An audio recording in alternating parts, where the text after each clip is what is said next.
하나님의 말씀은 고린도후서 6장 1절 말씀부터 10절 말씀이 되겠습니다. 고린도후서 6장 1절 말씀부터 10절 말씀입니다. 우리 함께 합독을 하시겠습니다. 우리가 하나님과 함께 일하는 자로서 너희를 권하노니 하나님의 은혜를 헛되이 받지 말라. 이르시되 내가 은혜 베풀 때에 너에게 듣고 구원의 날에 너를 도왔다 하였으니 보라 지금은 은혜 받을 만한 때요 보라 지금은 구원의 날이로다.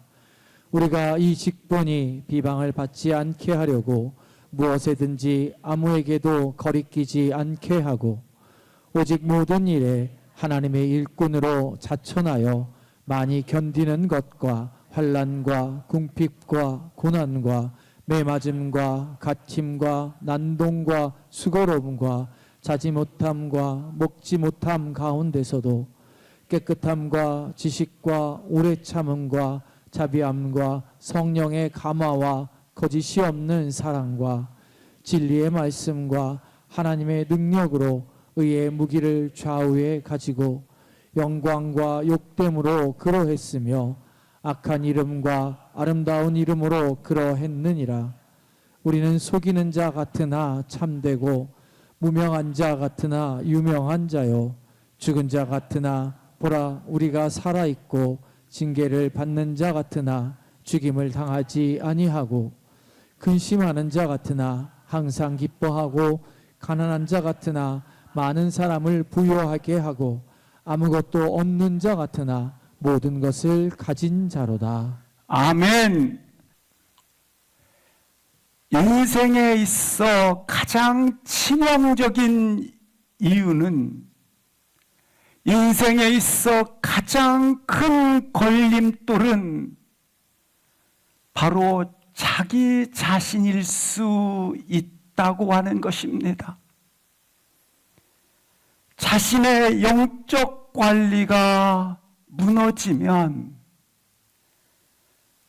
무절제한 감정과 상처와 분노와 사소한 좌절 관리가 되지 않기 때문에 인생에 큰 손실을 남기게 된다라는 것이죠.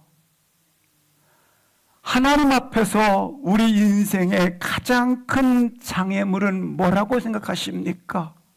혹독한 고난, 시련, 해결되지 않은 많은 문제들, 깨어진 관계, 불안한 미래가 가장 큰 위기일까요? 우리 인생에 가장 넘어서기가 어려운 장면이 있다면 바로 자기 자신이라고 하는 것입니다.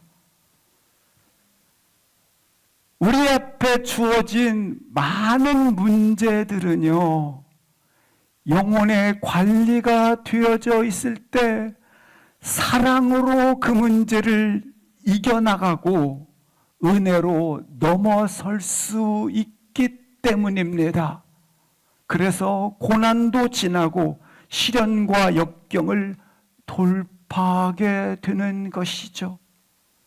우리는 고린도후서 1장부터 5장의 말씀을 묵상을 하면서 사도 바울의 눈물 젖은 고난의 이야기를 들었습니다. 버려지고 매맞고 그리고 박해를 당하고 오해와 비난을 받았습니다. 근데 이것이 그의 인생의 가장 큰 위기가 되지 않았고 오히려 이것들이 놀랍게 하나님께 영광이 되었고 나의 생애의 은혜의 축복이 되었다고 고백을 하고 있는 것입니다. 왜일까요?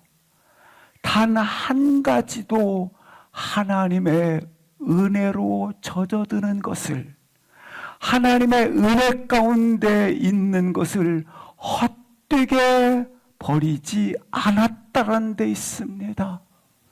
이 시간 다시 한번 우리 인생에 하나님의 은혜를 헛되게 놓치지 않기를 주의 이름으로 기도합니다. 모든 순간순간들이 하나님의 은혜입니다. 고린도 15장 10절 말씀을 보시겠습니다. 본문에 보는 것처럼 나의 나된 것은 하나님의 은혜로 된 것이니 나는 모든 순간 모든 것이 하나님의 은혜로 되었음을 고백합니다. 그 은혜가 헛되지 않도록 하였습니다.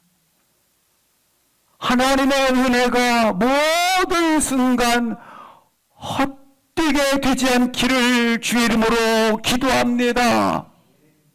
그렇게 하나님의 은혜를 가졌던 사도 바울은 오늘 본문 고린도 교회 성도들에게 강렬하게 강권하여 호소하고 있는 것입니다. 무엇을 호소하고 있는가? 1절 말씀을 보시겠습니다. 그가 호소한 것은 너희를 강권하여 호소하노니 하나님의 은혜를 헛되이 받지 말라. 여기 헛되다라고 하는 이 말은 텅 빈 열매 없는 공허한이라는 의미를 가지고 있습니다. 따라서 오늘 본문 속에서 은혜를 헛되이 받는 사람도 있고 은혜를 헛되이 받지 않는 사람도 있다라는 것입니다. 하나님의 은혜를 어떻게 받아들이느냐? 헛되게 받아들이면 열매 있어서 공허하고 텅 비어 있고 열매 없는 것이 된다고 하는 것입니다. 그런데 지금 고린도 성도들은 분명히 은혜를 받았지만 받아들이는 영적 태도가 헛되이 받아들여서 그 은혜가 텅 빈 공허한 그와 같은 열매 없는 은혜로 받아들이고 있다고 하는 거예요. 따라서 사도 바울은 외치고 있는 거예요. 이 하나님의 은혜를 헛되이 받지 말라고 말입니다. 물론 거짓 교사들의 가르침에 다른 복음을 전하고 있었기 때문이기도 하지만 고린도후서 5장 15절 말씀을 보시겠습니다. 은혜를 헛되이 받았다라는 말은 무슨 말인가? 오늘 본문을 보시면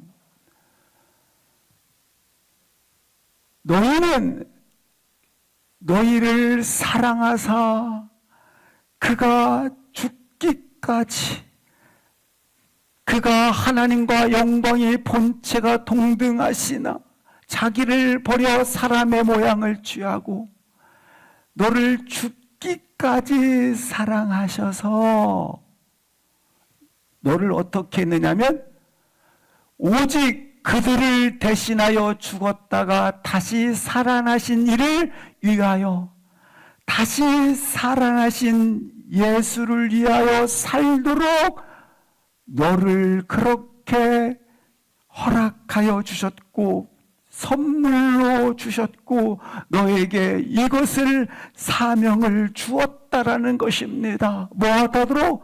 이제는 주를 위하여 살도록 말입니다. 그런데 이 복음의 메시지를 거절하고 거부하고 은혜로 받아들이지 않고 다시 그를 위하여 살지 않고 그의 죽으심으로 살아있는 자들로 하여금 이제는 놀랍게 함께 그를 위하여 살지 않고 너를 위하여 살도록 살아가는 것. 우리는 분명히 예수 그리스도께서 우리를 위하여 죽으심으로 다시는 오직 그리스도를 위하여 살도록 그렇게 우리를 세워 놓았는데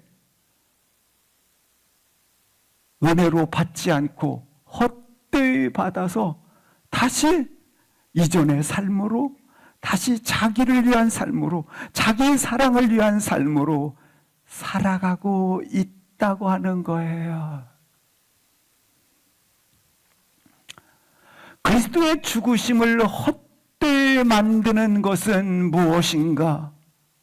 이처럼 죄인을 향하여 그 모든 것을 내어주신 죽음에 대한 잔혹한 배신, 너를 위하여 사는 것 말입니다. 그것이 헛되이 은혜를 받았다라는 거예요. 그죠? 자신을 위해서 사는 거예요.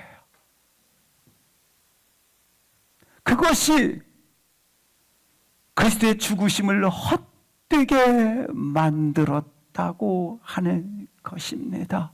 하나님의 은혜를 무익하게 만들었다라는 것이죠.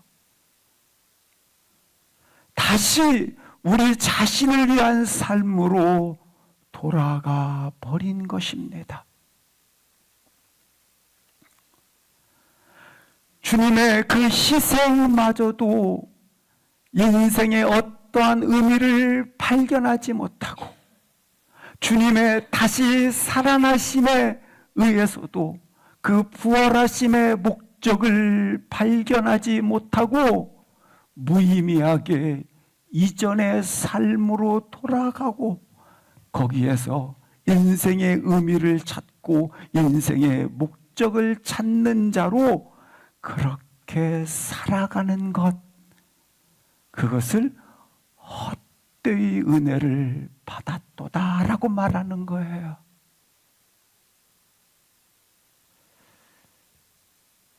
그리스도의 죽음을 헛되게, 그리스도의 죽음을 잔혹하게 배신하지 않기를 주의 이름으로 축복합니다. 요한복음 21장에 예수님께서 세 번째 제자들에게 나타나셨습니다. 두 번의 부활을 통해서 제자들을 목격하고 세 번째 주님이 그들 앞에 나타나셨어요. 21장 3절 말씀을 보시겠습니다. 제자들은 이미 십자가를 목격했고 부활을 목격했습니다. 그런데 그들의 모습은 어떻게 하냐면 이렇게 두 번의 부활을 목격하고 세 번째 주님이 부활하셔서 나타나셨잖아요. 근데 뭐라고 얘기를 하냐면 이렇게 얘기하는 거예요. 시몬 베드로가 하는 얘기가 나 물고기 잡으러 가겠어. 그러자 옆에 있던 동료들이 나도 함께 가겠어. 그리고 바로 나가서 바다에 그물을 띄웠더라. 본문에 있지 않습니까? 이전 삶으로, 나를 위한 삶으로 돌아가 버렸어요.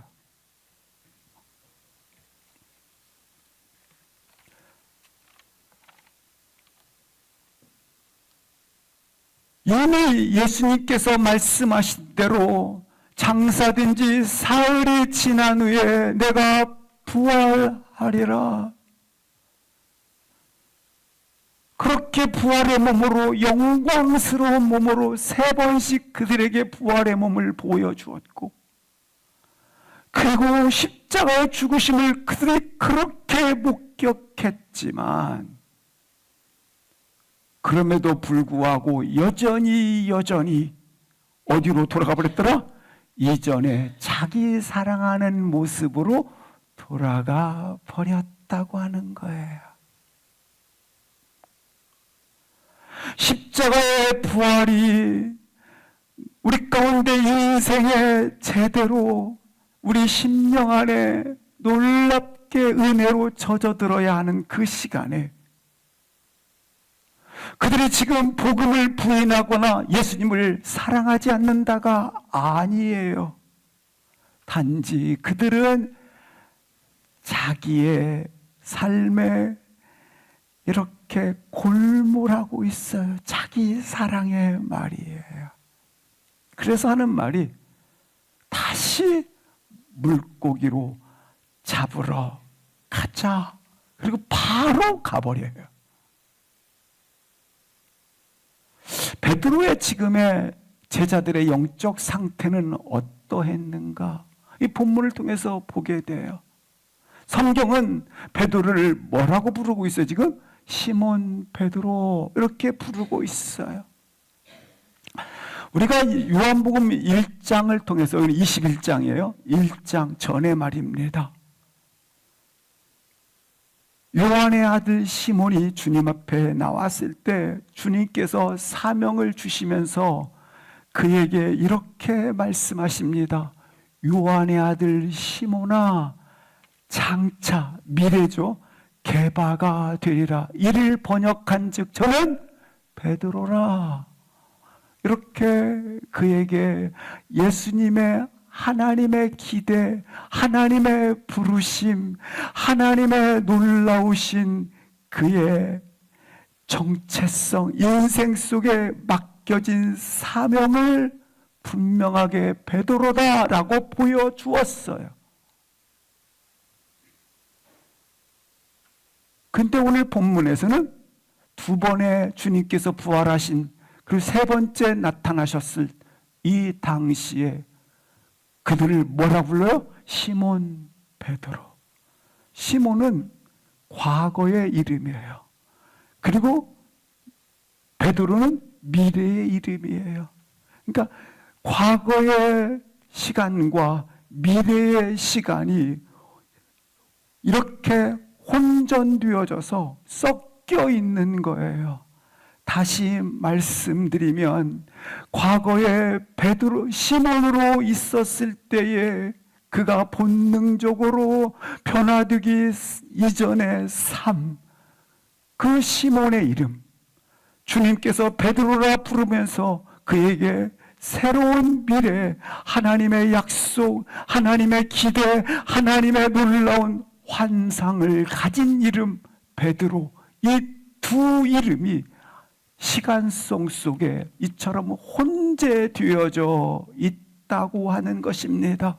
시몬이라는 이름, 먹고 사는 것이 전부야 라고 하는 이름과 하나님께서 우리는 반드시 이러한 비전과 환상을 가지고 불렀던 그 이름 베드로, 이 두 이름이 시몬이라는 이름과 베드로의 이름이 혼전되어 이렇게 성경에 불려지고 있는 것입니다. 이때 뒤섞여 혼재되어지고 있는 이때에 베드로는 오늘 과거의 삶, 이전의 삶, 나는 그리로 다시 돌아가겠다라는 거예요.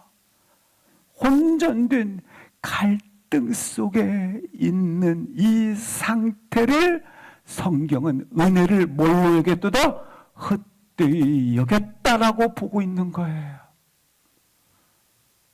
사랑하는 성도 여러분, 하나님이 주신 우리 가운데 모든 순간순간의 모든 영역들 속에 은혜를 헛되이 여기지 않기를 주의 이름으로 축복합니다.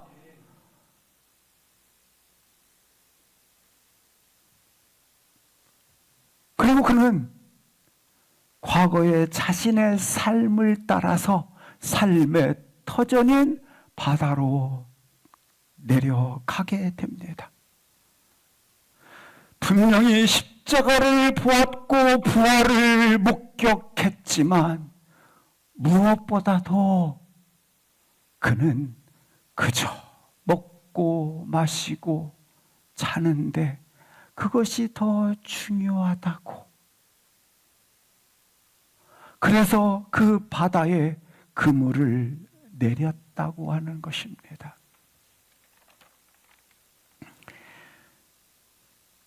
예수님의 부활과 그 부활의 영광스러운 시간을 경험했음에도 불구하고 그에게는 이와 같은 기쁨과 환희가 느껴지지 않습니다. 주님을 위한 주님의 죽으심과 주님이 다시 사심을 헛되게 만드는 영적 상태, 시몬 베드로가 그저 자신의 삶은 바다에 금을 내리는 것이 전부야. 사랑하는 성도 여러분, 오늘 본문을 보세요. 시몬 베드로와 그의 동료들이 열심히 살지 않았습니까? 밤에 그물을 내릴 만큼 그 현장은 불을 태웠어요. 그 현장은 성실하고 열심하고 최선을 다하고 밤이 새도록 그물을 내리는 순간까지 거친 파도와 깊은 밤에 전투를 했어요. 성실히 안 살았습니까?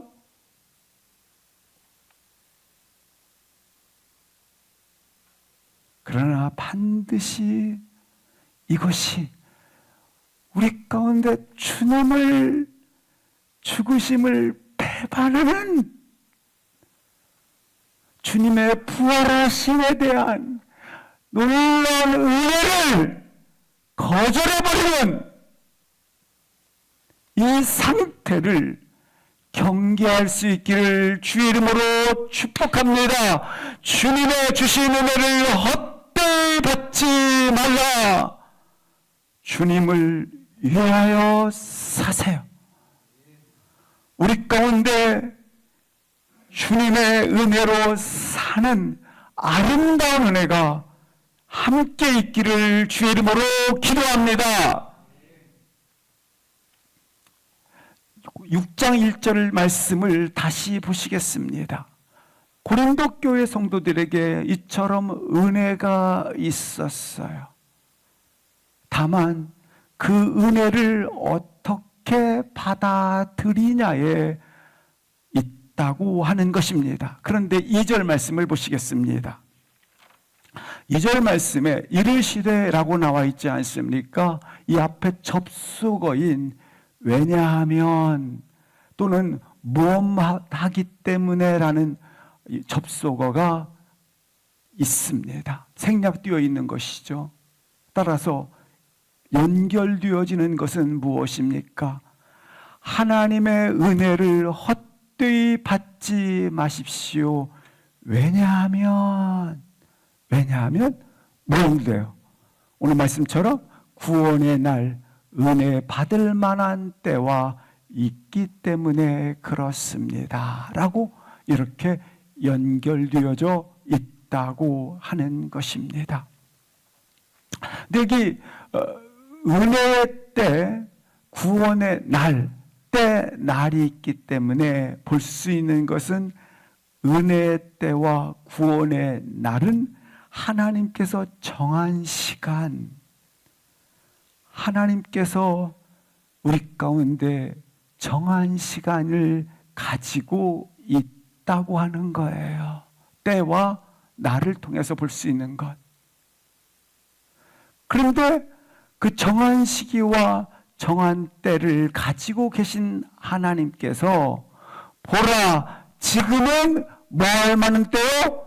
은혜 받을 때요? 지금은 무슨 날이로다? 구원의 날이로다. 지금이 길다는 거예요. 고린도 성도들아, 지금이 길다.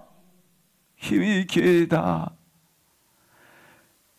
현재는 이 은혜 때와 구원의 날은 예수님을 통해서 우리에게 이 은혜와 구원의 날이 예수님을 통해서 지금 뭐 했다? 열려 있다. 하지만 정해진 때, 문이 굳게 닫히는 때, 이때도 정해져 받았다. 우리 주님께서 다시 오시는 그때, 아니 내 인생의 문이 닫히는 그때가 있어요. 언젠가 닫히는 그날 우리는 그분 앞에서 영원히 닫힌 문으로 인하여 탄식하는 슬피 울며 이 모든 탄식을 목격하는 날이 있을 것입니다. 개인의 삶에도 이처럼 은혜의 때와 구원의 날이 닫히는 순간이 오게 되어져 있어요. 따라서 우리 인생이 주어진 이 날, 지금은 하늘문이 열려있는 시간이요, 그리고 현재의 오늘은 은혜의 날이요, 그리고 현재의 모든 날들은 구원의 때입니다. 이때 우리가 해야 할 것은 단 한 가지입니다. 구원의 날, 은혜의 날, 이것이 절대적으로 내게 필요합니다라는 갈망을 일으키시기를 주의 이름으로 축복합니다. 이 날이 내게 오늘이, 아니 모든 순간이 되어지게 하옵소서.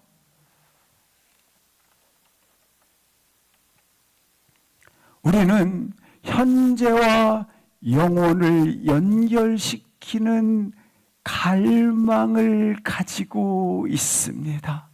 세상은 아무리 잘 살아도 현재로 마칩니다. 그러나 우리는 현재와 영혼을 연결시키는 삶을 살고 있어요.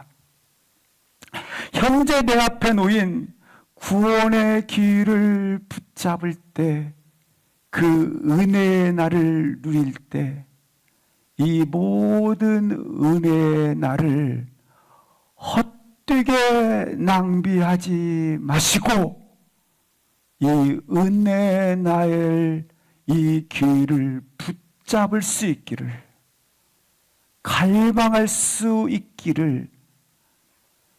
그래서 우리의 모든 삶은 주님께 반응하는 것입니다. 우리의 모든 현장, 모든 일, 모든 삶의 영역은 주님께 반응하는 것입니다. 그거면 충분합니다. 근데 대부분 우리는 엄습해오는 두려움, 근심, 상한 감정, 상처, 불평등에 민감하게 반응을 합니다. 그러면 구원의 기회를 놓치는 거예요. 은혜의 때를 놓치는 거예요. 인생에 닥친 그 수많은 문제들에 반응하느냐고 구원의 기회를 찾지 못해요. 우리가 직면한 많은 문제를 이성과 지성으로 해결하느냐고 주님의 구원의 때, 은혜의 때에 대한 반응을 하지 못하는 거예요. 이 시간 다시 한번 우리 가운데 주어진 모든 교회는 곤란한 일이든 상처받는 일이든 우리 가운데 모든 이와 같은 문제 앞에서 주님의 반응이 있기를 주의 이름으로 기도합니다. 주님께 반응하셔야 돼요. 이것에 반응하지 말고. 그것이 뭐냐? 지금이 은혜 받을 때요. 지금이 무슨 날이로다? 구원의 날이로다. 오늘날은 누군가에 의해서 내가 구원을 받았다, 누군가에 의해서 내가 못 뛰었다라고 하는 것을 가장 꺼려합니다. 내가 해야지. 내가 주권자가 되어서, 내가 주인이 되어서, 자기 스스로 삶의 주인이 되어서 내가 구원도 이루고 내가 해야지 무슨 말이냐라고 말하는 때입니다.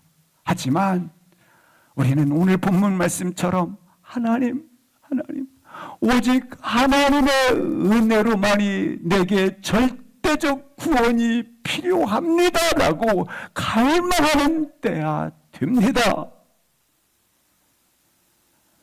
우리는 분명히 주님의 구원이 절대적으로 필요한 존재입니다.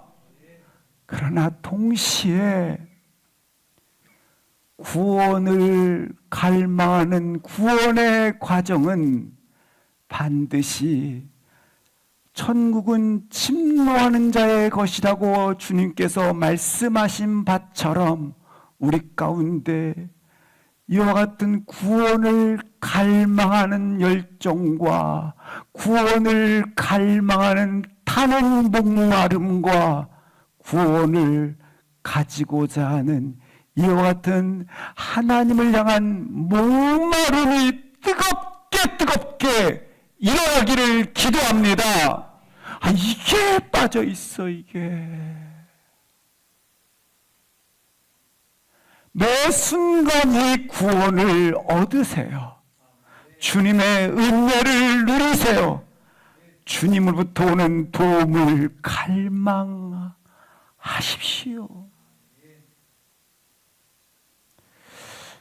바울은 계속해서 하나님의 일꾼 된 자신을 변론하는 모습을 성경은 소개해 주고 있습니다. 3절부터 보시겠습니다. 바울이 하나님의 일꾼으로 자신에 대한 변론을 하고 있습니다. 이렇게 말합니다. 하나님의 일꾼으로 3절 말씀에 기록된 것처럼 나는 무엇에든지 아무에게든지 꺼리낌이 되지 않기 위해서 비방을 받지 않기 위해서 애를 썼습니다.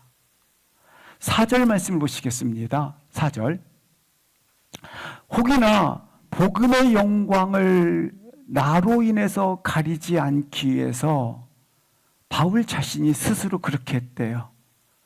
하나님의 일꾼으로 추천받을 만한 사람이 되고자 하나님의 일꾼으로 추천받을 만한 사람이 되고자 그렇게 살고자 나는 노력을 쏟았습니다. 그리고 하나님의 일꾼으로 그 일꾼의 일을 감당하기 위해서 나는 9가지의 순환을 당했습니다. 시련을 당했습니다라고 9가지를 나열하고 있습니다. 보시겠어요? 4절 끝부분에 보시면 여기 일반적 견지의 고난들을 얘기합니다. 나는 자천하여 환난, 궁핍, 고난을 당했습니다. 두 번째, 다른 사람으로 인해서 당하는 고난이에요. 두 번째, 5절 보시겠습니다. 의도적으로 다른 사람에 의해서 나는 매맞음, 갇힘, 난동, 소동을 말하는 거죠. 이런 핍박을 받았습니다. 그래서 이런 매맞음, 갇힘, 난동 이것들을 내가 다른 사람부터 의도적으로 이런 수난을 당했습니다. 그리고 세 번째로는 수고로움, 자지 못함, 먹지 못함. 이것은 외부적인 그런 시련이 아니라 자발적으로 내가 스스로 이걸 택했다라는 거예요. 내가 스스로 수고로움을 택하고 자지 못함을 택하고 먹지 못함을 택했다라는 거예요. 스스로. 그러니까 9가지 고난을 일반적 견지에서 다른 사람이 의도적으로 나에게 순환을 줌을 통해서 세 번째는 내가 스스로 선택했다라는 거예요. 수고로움, 자지 못함, 먹지 못함, 배고픔.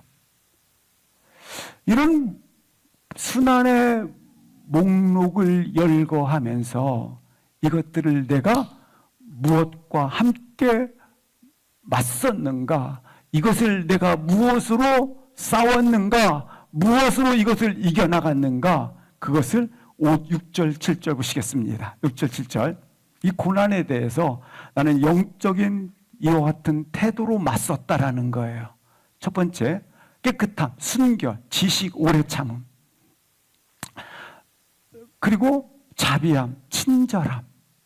자비함, 우리 모두에게 자비함 있기를 기도합니다. 친절함을 말해요. 깨끗함, 지식, 오래 참음, 자비함으로 맞섰다라는 거예요. 내적인 태도를 말하는 거예요. 성령의 감화, 거짓 없는 사랑. 그 다음에 7절 보시겠습니다. 진리의 말씀, 하나님의 능력으로 의의 무기를 가지고 나는 맞섰다라는 거예요. 이것은 이 진리의 말씀, 하나님의 능력으로 의의 무기를 가졌다는 것은 외적인 태도를 말합니다. 바울 사도는 하나님께서 나에게 맡긴 직임을, 여기가 그 사도직이지 않습니까? 직임을 감당하기 위해서 나는 첫 번째 꺼리낌 없이 아무에게나, 그리고 꺼리낌 없이 하기 위해서 애를 썼을 뿐만 아니라 두 번째 어떻게 했어요? 아까 두 번째 그는 이와 같이 하나님께서 영광이 나의 이름 때문에 방해되지 않도록 나는 이렇게 수고를 다했다라는 거예요. 했어요? 그렇다면 그럼 어떻게 애쓰고 어떻게 수고했는가? 그것은 바로 이처럼 반응했다라는 거예요. 외부적인 것과 내부적인 것에 의해서 나는 그 순환에 대해서 이렇게 내가 뭐 했다는, 맞서서 걸어왔다라고 말을 하고 있어요. 이렇게 수고를 한 거죠. 한 가지 볼 수 있는 거, 그가 이렇게 맞순환에 대해서 맞서면서도 그가 내적인 성숙을 끊임없이 가져왔다고 하는 거예요. 여기 방금 읽었던 거, 오래 참음, 양선, 온유, 친절함, 이와 같은 내적인 성숙을 나에게 가져왔다. 따라서 사랑하는 성도 여러분, 고난이 깊어지면 깊어질수록 반드시 내적인 성숙의 부분들을 반드시 물어야 합니다.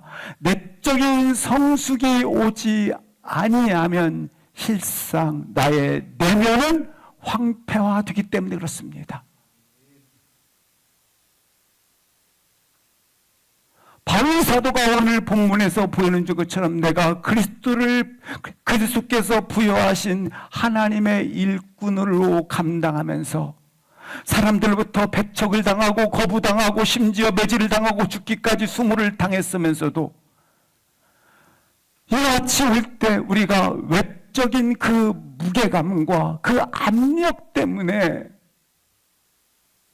이것이 커가면 커갈수록 얼마나 마음의 상처가 깊어지고 마음의 분노와 이 모든 대적의 그와 같은 미움들이 쌓아져 가겠습니까? 그런데 그런 것이 올 때마다 견디지 말라는 얘기가 아니요, 견디시되 견디는 것만도 대단하지만 우리는 오늘을 내일로 연결시키는 영원한 삶으로 연결시키는 자이기 때문에 반드시 내부의 성숙, 내부의 관리를 반드시 물으시기를 주의 이름으로 기도합니다.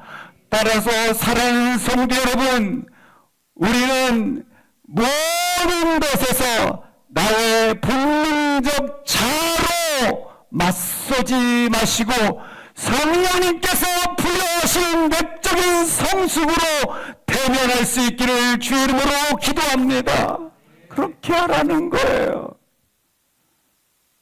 그냥 자신이 가진 본능적 자아로 이 미움을 복수를 상처를 내가 그렇게 나는 해왔다라는 거예요. 그리스도를 위해서 고난을 받는 그 시간 이 9가지가 나열되어 있지 않습니까? 그것이 내게 밀려올 때마다 나는 여기에 어떻게 9가지 반응 나와 있지 않습니까? 순결함과 지식과 오래 참음과 친절함과 성령의 감화와 진리의 지식과 거짓 없는 사랑과 하나님의 능력인 의의 무기로 이 외부적인 고난에 맞서 내적인 태도를 내가 이렇게 성숙시켜 왔다. 이것이 바로 복음이라는 거예요. 이것이 미움을 미움으로 되갚지 않고 분노를 분노로 되갚지 않는 방법, 복음의 길 위에는 없습니다. 사랑하는 성도 여러분, 고난을 자신의 본능적 자아로 저항하지 말고 성령님께서 부어주시는 능력으로 맞서기를 주의 이름으로 기도합니다. 이게 예수님 믿는 거예요.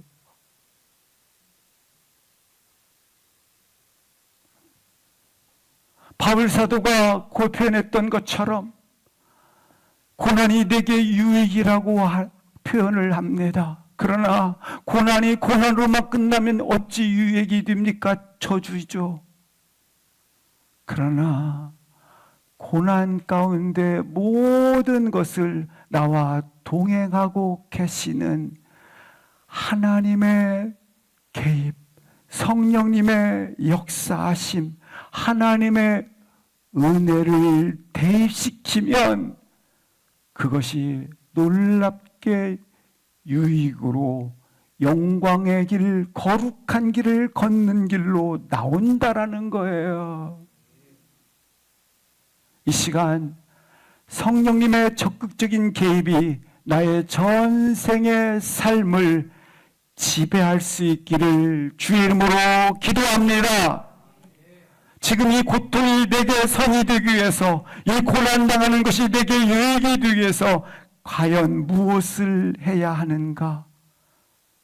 그곳에 주님이 문제 앞에, 고통 앞에, 나의 결정 앞에, 나의 선택 앞에 주님을 만나기를 주의 이름으로 기도합니다. 나의 고통을 반드시 주님과 연결시키십시오. 우리는 너무나 무력한 순간조차 우리 그러잖아요. 가끔 가다가 더 이상 쓸모가 없구나. 이렇게 무력한 순간조차도 우리의 사랑이 여러 번 실패한 순간조차도 우리의 감정이 무참히 짓밟혔구나라고 생각한 그 순간조차도 반드시 누구와 연결시켜라? 성경은 이렇게 말씀하고 있습니다. 말할 수 없는 탄식으로 성령님이 우리를 위하여 친히 뭐 하시느니라? 간구하시니라. 그 순간이 오면 성령님 임하여 주시옵소서. 성령님을 구하십시오. 그러면 성령님께서 고난 가운데 우리를 상함이 없도록, 바울 사도가 상함이 없도록 내적인 우리 안에 있는 성품을 일으킴으로 말미암아 온전하게 하실 것입니다. 우리 가운데 이 은혜가 있기를 축복합니다. 아멘, 아멘. 마지막으로 8절 10절을 같이 한번 읽겠습니다. 8절 10절 시작. 영광과 욕됨으로 그러했으며 악한 이름과 아름다운 이름으로 그러했느니라. 우리는 속이는 자 같으나 참되고 무명한 자 같으나 유명한 자요 죽은 자 같으나 보라 우리가 살아있고 징계를 받는 자 같으나 죽임을 당하지 아니하고 근심하는 자 같으나 항상 기뻐하고 가난한 자 같으나 많은 사람을 부유하게 하고 아무것도 없는 자 같으나 모든 것을 가진 자로다. 8절 말씀을 보십니다. 우리는 누군가? 우리는 보십시오.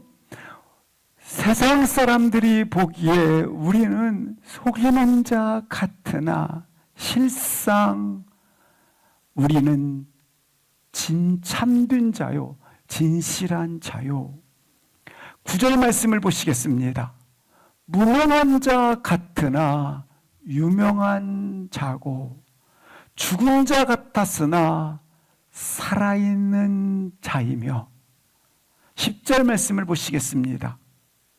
세상은 우리의 삶을 가난한 자 같다라고 말하지만 그러나 우리는 많은 사람을 부유하게 하는 사람이로다. 비록 바울 사도처럼 자발적으로 굶주림, 배고픔, 가난, 헐벗음을 스스로 택했지 않습니까? 택했지만 스스로 택한 그 가난을 통해서 누구를 살렸어요? 감사하게 많은 사람을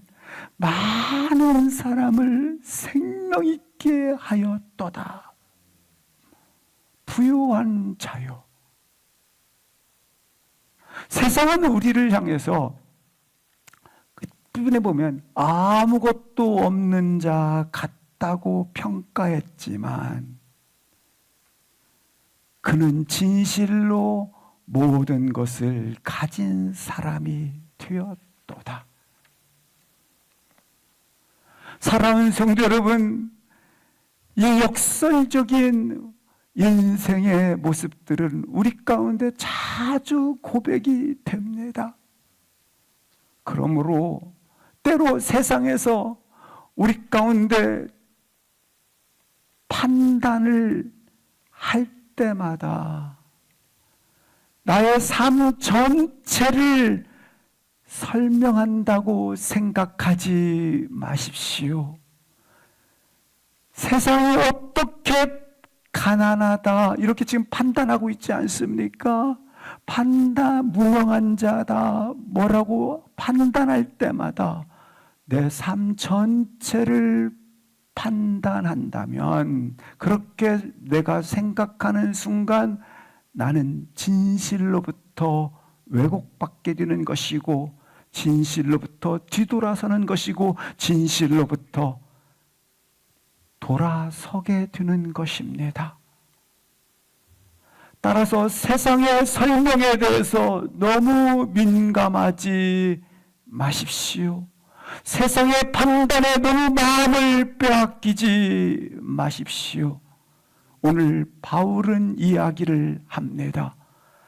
당신은 세상 사람들의 판단에 의하면 근심하는 자 같으나 실상은 당신은 항상 기뻐하는 자다. 왜냐하면 분명히 당신의 삶은 근심하는 자 같아요. 십자가를 졌으니 무거운 짐을 졌으니 당신의 삶은 세상 사람들의 십자가를 지고 있는 무거운 짐을 지고 있는 당신이 스스로 그것도 선택해서 그 짐을 지고 있는 당신을 바라보며 근심한다고 말을 하지만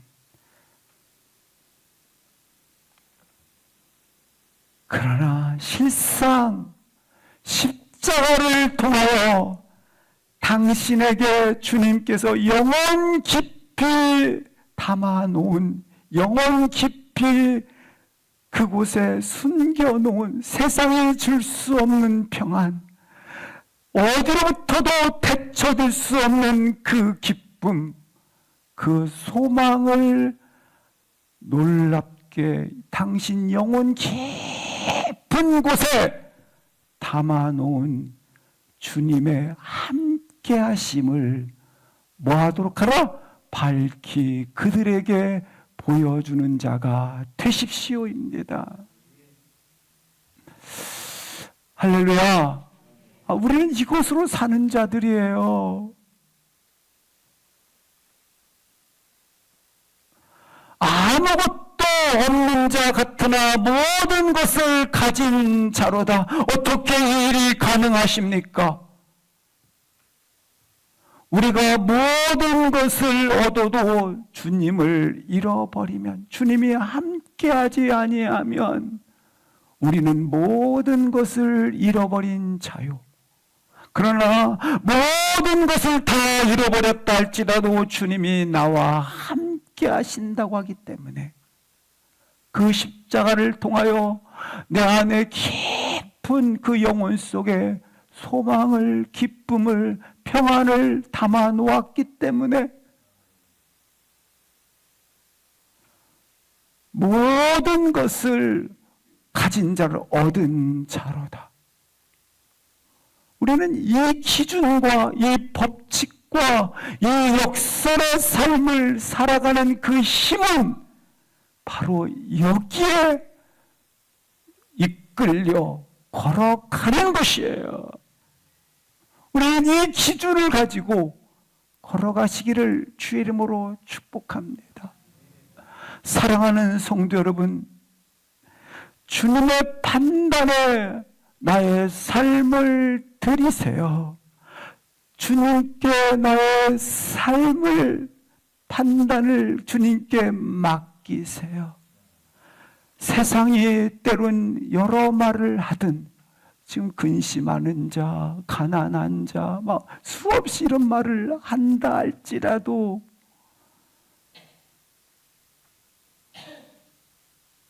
어떤 관점과 어떠한 기준으로 평가를 하든지 간에 이 땅에서 여러분에 대한 평가와 처지가 어떠하든지 간에 우리는 아무것도 가진 자가 아니라 모든 것을 가진 자라는 하나님의 평가를 가지고 걸어가시기를 바랍니다. 우리는 있잖아요. 하나님의 평가를 갖고 걸어가는 자이지. 저것 봐, 저거.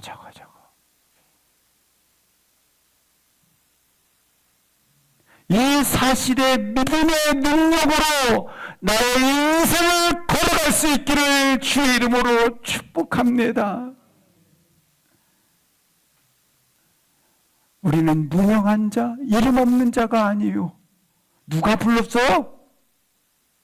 나를 아시는 주님이 내 이름을 부르셨잖아요. 무명한 자입니까? 나를 알고 계신 주님이 불렀는데 그 영광스러운 부름을 받은 나에 우리를 알고 계시고 우리를 보고 계시는 그 주님의 관점이 우리 삶을 평가하고 있어요. 너무 불러서 영광스러운 존재로. 세상의 평가가 어떤 처지로, 어떤 기준으로, 어떤 판단으로 말을 했든지 간에 우리는 한 가지, 주님의 부르심,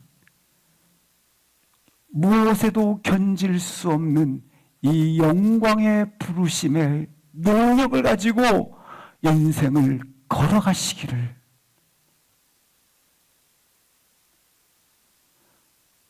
우리 가운데 바울이 가졌던 이 관점과 이 기준이 충만하게 임하기를, 주님이 나를 바라보시는 관점으로 세상이 나를 판단하고 기준하는 것이 아니라 주님의 놀라우신 나를 부르심에 보는 관점으로 인생의 길을 걸어가시기를 축복합니다. 아멘, 아멘, 아멘. 우리 함께 일어나셔서 찬양하심으로 기도하시고 함께 합심하여 통성으로 기도하시겠습니다.